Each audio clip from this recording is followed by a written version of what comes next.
One, put God first. Put God first in everything you do. Everything that you think you see in me, everything that I've accomplished, everything that you think I have, and I have a few things, everything that I have is by the grace of God. Understand that. It's a gift.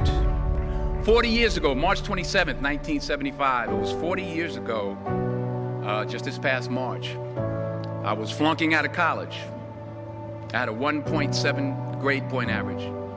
I hope none of you can relate. I had a 1.7 grade point average. I was sitting in my mother's beauty shop. They still call it beauty shops now? What they call it now? Yeah, I'll sit in the beauty parlor.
I didn't always stick with him, but he always stuck with me. So stick with him in everything you do. If you think you want to do what you think I've done, then do what I've done and stick with God. Number two,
dream is that you have. I don't care how disappointing it might have been as you've been working toward that dream. That dream that you're holding in your mind, that it's possible. That some of you already know that it's hard. It's not easy. It's hard changing your life. That in the process of working on your dreams, you are going to incur a lot of disappointment, a lot of failure, a lot of pain. There are moments when you're going to doubt yourself and say, God, why is this happening to me? I'm just trying to take care of my children and my mother. I'm not trying to steal or rob from anybody. Why did this have to happen to me? heard the saying, we don't plan to fail, we fail to plan. Hard work works. Working really hard is what successful people do. And in this text, tweet, twerk world that you've grown up in, remember, just because you're doing a lot more doesn't mean you're getting a lot more done. Remember that. Just because you're doing a lot more doesn't mean you're getting a lot more done. Don't confuse movement with progress. My mother told me, she said, yeah, because you can run in place all the time and never get anywhere. So continue to strive, continue to have goals, continue to progress. Number 3, you'll never see a U-Haul behind a hearse. I'll say it again. You'll never see a U-Haul behind a hearse. I don't care how much money you make, you can't take it with you. And it's not how much you have, it's what you do with what you have. We all have different talents. Some of you will be doctors, some lawyers, some scientists, some educators, some nurses, some teachers. Yeah, okay. Some preachers. The most selfish thing you can do in this world is help someone else.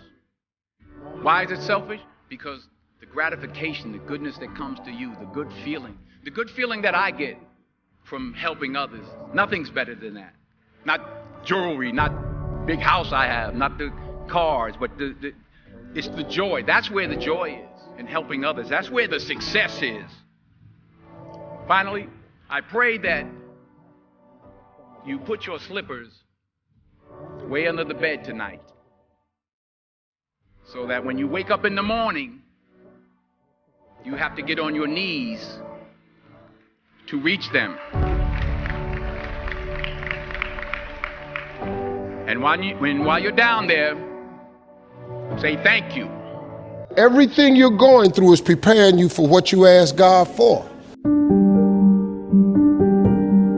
The bigger the stuff you ask God for, the greater the requirements. Now, if you don't want nothing to happen to you, quit asking for stuff. You can simplify your life right now. Quit wanting something. But I gotta tell you something though. That's a hard life, man. You know, the Bible says to whom much is given, much is required. But when you ain't got nothing, you know, where my rent coming from? That's every month. You got to figure that out. How we gonna eat? We figuring out how we gonna make these ends meet. Every month, that's hard. So I've been at every economic level there is. I've been stark raving poor, and I've been well off. It's way better to have money. Don't let nobody fool you. I don't know what somebody done told you about money, but I've had none for an extended period of time. I mean, none. Now, you got some problems with money that you can't imagine. When you get it, you gonna have. It ain't a week go by, I don't get 2 to 3 pieces of bad God. But that's their problem. I don't do nothing without mentioning him, because I would be nothing without him. I'm awash without the Lord. Do you hear me? I'm nothing without him. I'd still be living in the car if it wasn't for him. But he came and he got me, because I kept asking him over and over and over and over. I dare you to go home and call him on his word. Now, be prepared now. You're going to get checked. He going to check you, because you don't question him. Thank y'all for coming.